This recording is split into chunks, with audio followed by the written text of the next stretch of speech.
So normally, if I'm going to have a band on the show, I try to do 2 different songs for the Tuesday and Thursday episode, but in this case, John Agar rules. Man, I love this song so much. I wanted to play it again and open episode 18 with the Dead Elvi classic John Agar rules.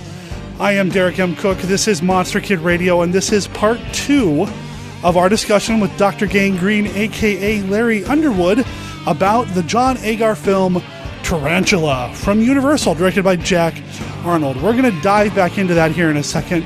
Just want to kind of go over the basics again. Our contact information. You can email us at monsterkidradio@gmail.com or call us at 503-479-5MKR. Call in, let us know if you think we're doing a good job paying tribute to John Agar or any of the other films that we've talked about here on the show, or let us know what films you want us to cover or whatever. You can also find us on Facebook. There's a page to like, and then there's a group to join.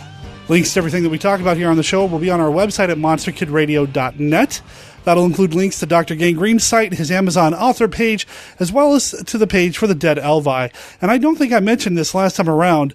John Agar Rules is from their album Graveland, but there's a handful of albums out there. You can find them on iTunes, Amazon, places like that. Look them up, check them out. Another one of my favorite songs of theirs is called Creature Stole My Surfboard because, well, you know, Creature from the Black Lagoon. Also directed by Jack Arnold, and the sequel starred John Agar because, well, John Agar rules. Remember, we've got a contest going on. You can win a copy of White Zombie on Blu-ray. The deadline is August 11th for you to produce the very first official Monster Kid Radio audio promo that will play on other podcasts. Would love to hear what you guys can whip up and put together. Remember, all winning entries become property of Monster Kid Radio LLC.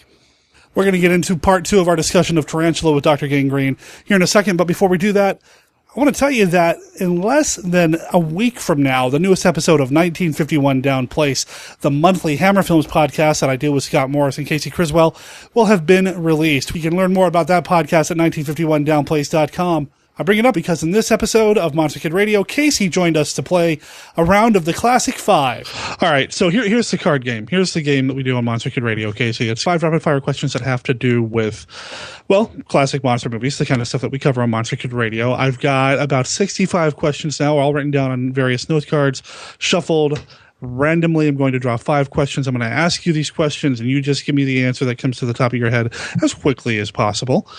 You can explain them if you'd like. There's no right or wrong answer unless you disagree with me. And then at the end, well, I'll let you know what you won. Uh-oh. All right, you ready? You ready? I'm ready. All right, question number 1. Elvira or Vampira? Elvira. It, the Terror from Beyond Space, or It Conquered the World? It Conquered the World. Uh-oh. Christopher Lee or Peter Cushing? Oh, damn it. Peter Cushing. Favorite Dick Miller role? Buckets of Blood. The Last Man on Earth or The Last Woman on Earth? Last Man on Earth. Excellent. Thank you for playing the Classic 5. Your prize is, well, you get to pitch something. You got 30 seconds. Give us a pitch. Tell us about what you do. Come check out the Bloody Good Horror Podcast. It's released weekly, and it's we cover all the new theatrically released horror movies. So there you go. It's at bloodygoodhorror.com. There you go. Well, since he ran out of time, he also is my co-host at 1951 Down Place, so you can check us out over there. Casey, thank you for playing. Oh, thank you. Hammer Film Productions began in 1934, and after producing almost 200 films and television programs, the studio is still releasing and re-releasing new and classic film titles. 1951 Down Place is the podcast that brings you the story of the great Hammer films, one movie at a time. Here are your hosts, describing what Hammer means to them. First is Casey. Hammer means the beautiful and glamorous women of Hammer horror, the engaging storytelling, and amazing period films. Joining him is Derek. Hammer means the incredible work of actors like Peter Cushing, Christopher Lee, and even Michael Ripper. The gothic storytelling, the incredible music, and the set pieces. And finally, here's Scott. Hammer? Wasn't that an 80s cop show on ABC with David Raish? This boy has a lot to learn. Join our hosts as they make their journey through the Hammer Films catalogue and discuss each film with critical opinion, historical facts, production notes, and other information about these classic films. 1951 Down Place can be found in iTunes or their website, www.1951downplace.com. 1951downplace.com. Wait, that was Sledgehammer. 1951 Downplace, the home of Hammer Films discussion.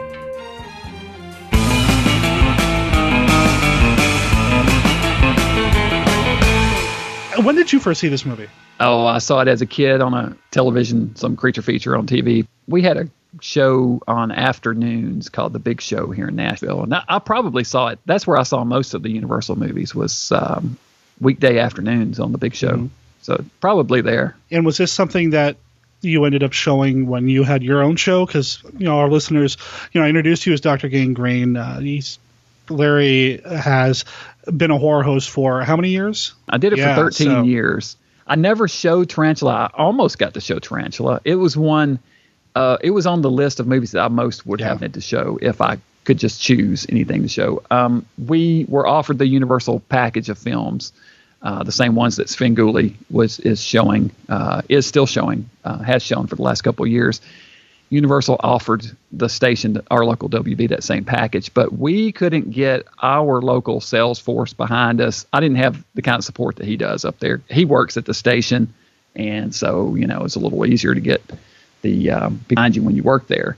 Our people, they're more interested in showing, 2.5 Men reruns than they are supporting a new show, so they can make more money on that, just going out and making sales for that. So we didn't really, we weren't able to pay to get the Universal package, even though the sales rep offered it to us. But if they had, then I would have gotten to show Creature from the Black Lagoon and Tarantula and, Frankenstein and all the Universal greats. I mean, it would have been just the dream gig. But, like I said, it didn't happen. But Tarantula would have been one of the ones, if I could have cherry-picked that list, it would have been one of the ones I would have chosen. And when did your show? You had little interstitial pieces here and there and all that. Did you ever, fantasize about what you would do if you ever did Tarantula? No, I never really thought it through that far, although I would probably have cooked up my own giant spider of some kind, something. I would have tried to replicate the wacky experiments in some way, done something with that. Of course. Yeah. Well, who doesn't want a giant spider? I mean, come on. Or a giant monkey. Well, there you go. I do like the idea of a giant King Kong running around the deserts of Arizona somewhere. Hopping from mountaintop to mountaintop. Causing all those landslides, and, batting the air up the air. And I'm telling you, fan fiction right here. Yeah, it could happen. John Agar being the star of this, one of my favorite memories as a horror host is actually connected with John Agar, because I did a number of tributes to John Agar on my show and then also on my YouTube channel. And one day, this was, I don't know, maybe 4 or 5 years ago now, I got a email from John Agar III, which was John Agar's son. And he just said he wanted to thank me for everything that I had done to keep his father's memory alive. And that, he saw my video on YouTube and just really liked it. And that really meant a lot to me to get an email from one of his family members, his own son, saying, hey, I appreciate it. As he put it, he said, my dad wasn't always in the best movies, and he knew it, but he always gave his best performance regardless. So, I think that speaks to the professionalism of John Agar. And so I carried that a step further and interviewed John, the younger. And we ran that interview in Scary Monsters. And that's what I was kind of alluding to earlier when we were talking about the Dead Elvi and all that, because you did a little YouTube compilation, music video basically with John Agar scenes to that on YouTube as well, which we're going to put a link to over at our website. Because is that still up, right? Yeah, it sure is. And the song is great because it lists a number of John Agar movies, just lists them right in a row. It just says, starting with his earliest ones, and it just sort of sings through the catalog of Agar movies. So I went through and found clips from all the movies that it mentions and put them all together. And it came together pretty well. It doesn't just stick to the 50s. I mean, Miracle Mile gets a mention. So yes, I mean, it does. John Agar, while he's known for these movies, he bounced around in a couple of other things here and there as well. I mean, he did some westerns, with John Wayne of all people. So yeah, they were friends. And he was married. He was married to Shirley Temple at one point. America's Sweetheart. Yes. That it didn't end so well, but and I've read his biography, or I guess it's his autobiography, John Agar's autobiography. It's fascinating, short little read, but it's really interesting to kind of see the behind the scenes of what was going on in his head, talking about how he got into acting and that sort of thing. What are some of your other favorite Agar films? Well, I love The Brain from Planet Arrows. That's absolutely one of my favorites. It's just so schlocky and fun. And Attack of the Puppet People is another good one. Of course, the Revenge of the Creature is, one of his best. And Tarantula and, the Daughter of Dr. Jekyll. That's another one. That's one I've not seen. It's good. It's out on DVD. I should check that one out. And, of course, you were mentioning, having a King Kong-like thing in the desert. He was in the King Kong remake. Yes. That's right. He was. He was the mayor of New York. The 1970s remake, not the Peter Jackson one. So, yeah. Right. Yeah. Yeah, I liked him in Night Fright. Oh, he's great. Night He's Fright. A sheriff in that That's one. A really Sheriff good Clint Crawford. Mm-hmm. Clint named Clint in that one. So maybe that was, an alluding to his friendship with Clint Eastwood. I don't know. In that autobiography, they talk about how they were friends, and Clint did cast him in a couple things, bit parts here and there to help him out. So. Oh, okay. Okay, good. We were talking about the sexism in some of these movies. Journey to the Seventh Planet. Boy, that one is from the early 60s, and it's filled with all sorts of... Well, his character is kind of this sleazy kind of player. Yeah, he really is. And the alien appears as all these sexy women, and Agar goes in full, Captain Kirk mode. Captain Kirk mode, right? Yeah. So, I think sometimes Agar gets accused of kind of playing the guys...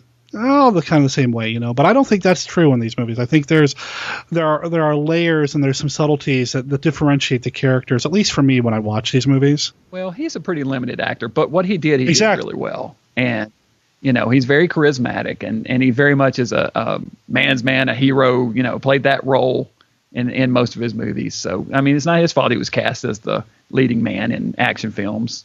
Science fiction action films, right. So I don't hold that against him. Besides, he's just so much fun to watch. He just oozes charisma. He turns up on screen. I'm like, I'm on board. I will go fight monsters with you, sir.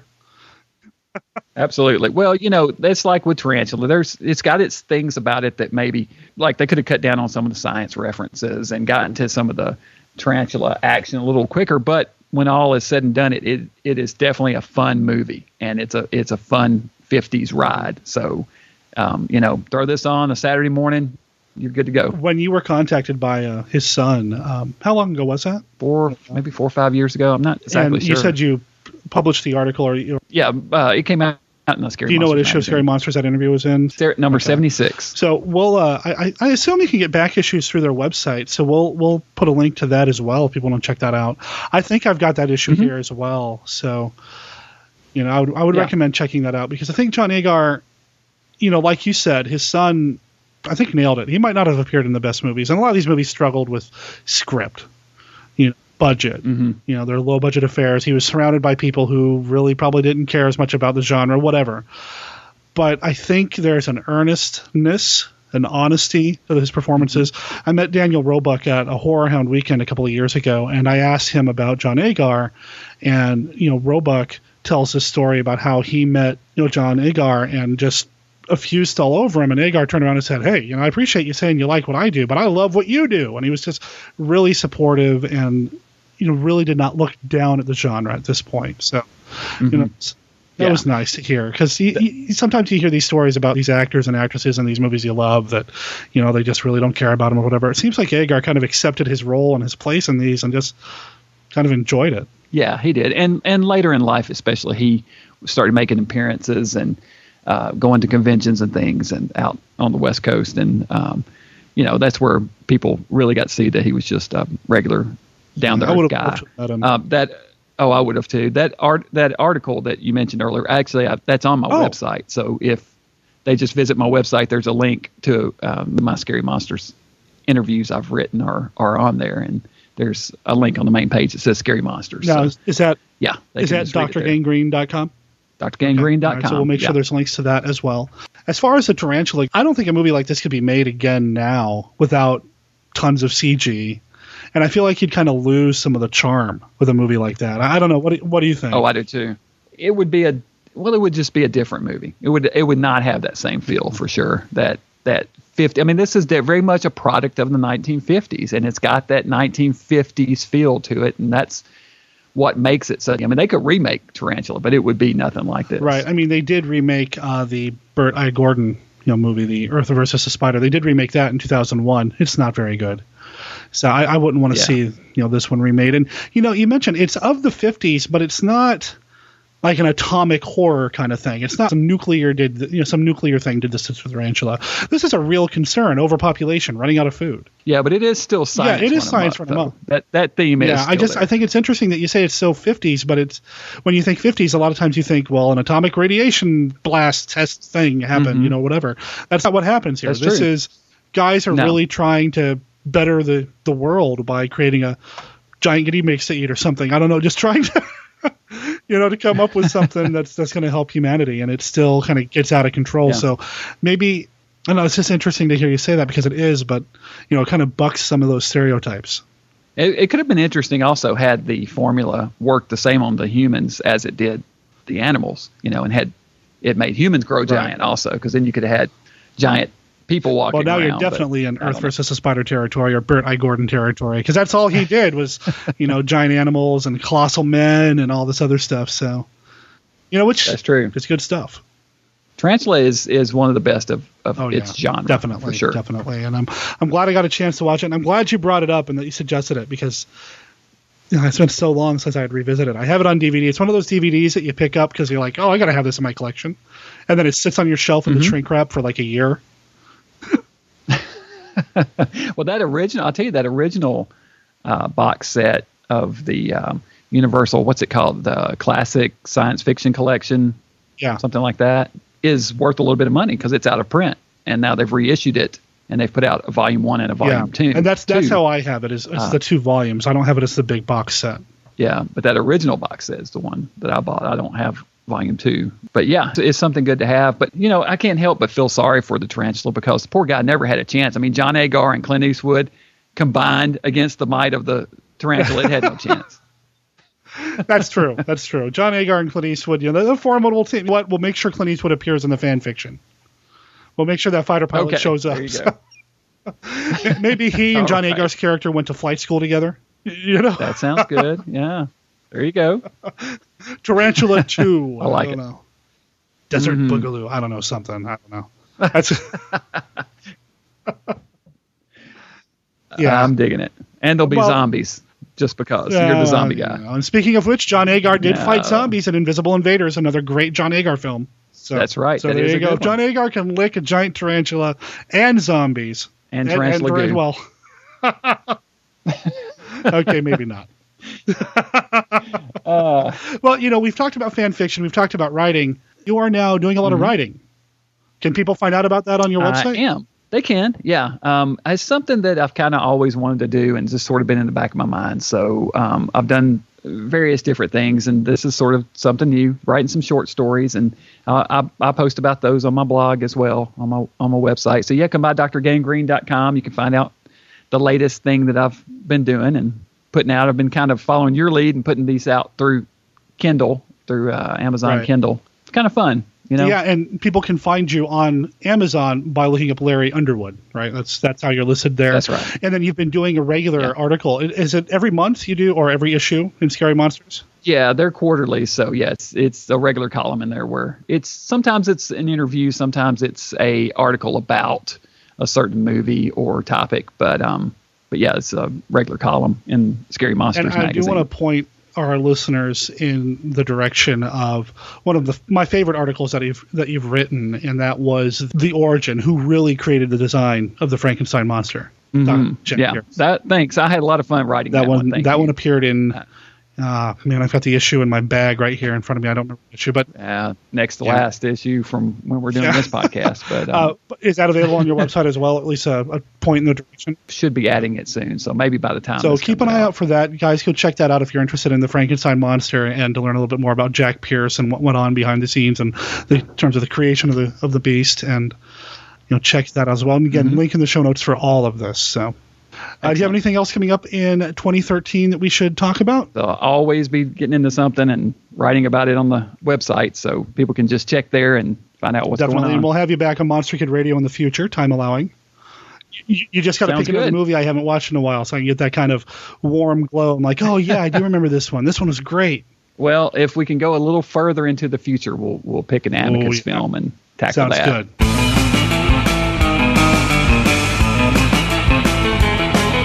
I can't say it enough. Thanks to Dr. Gangrene for joining us, and thank you for listening to Monster Kid Radio. I originally had something different planned for next week's episode, but an opportunity for an interview came up. So next week, I have a special guest. Writer Paul McComas is going to be joining us here on the show. He is one of the biggest fans of all things Lon Chaney Jr. He just released a novel called Fit for a Frankenstein with co-writer Greg Sterrett. Paul's story when it comes to his fandom and appreciation for Lon Chaney Jr. is fascinating to me, and we're going to talk about that on next week's episodes of Monster Kid Radio. The week after that, I'm doing something different. Monster Kid Radio is a registered service mark of Monster Kid Radio LLC. All original content of Monster Kid Radio by Monster Kid Radio LLC is licensed under a Creative Commons Attribution, Non-Commercial, No Derivations 3.0 Unported license. Of course, it does not extend to the song John Agar Rules by the Dead Elvi, which you're going to hear in its entirety right now, courtesy of the band. Talk to you in a couple of days.